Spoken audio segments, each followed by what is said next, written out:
So welcome back everybody to the finish. Eric Hoagland, General Contractor.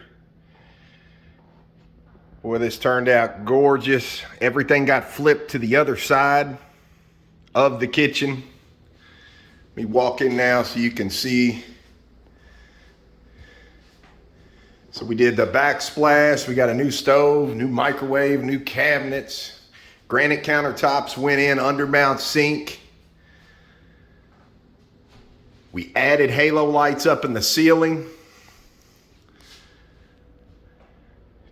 Really got a lot of light in here now. New ceiling fan, new floor. Went with a little bit different style baseboard. I love it.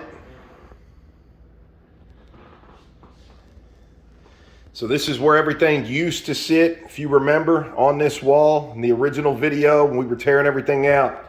Backsplash and everything was over here on this wall. So all this stuff transferred over to this side of the house. And this was the end result. Just turned out simply beautiful. Customer loves it. Really love the backsplash. As usual, everybody, thanks for tuning in. Thanks for catching another one with us. If you're not following us, you need to. We got over 100 videos online. Over 50 of them are how to do these things yourself, along with epoxy resin and everything else we do. We'll see you all back here real soon for the next one. Have a great rest of your day.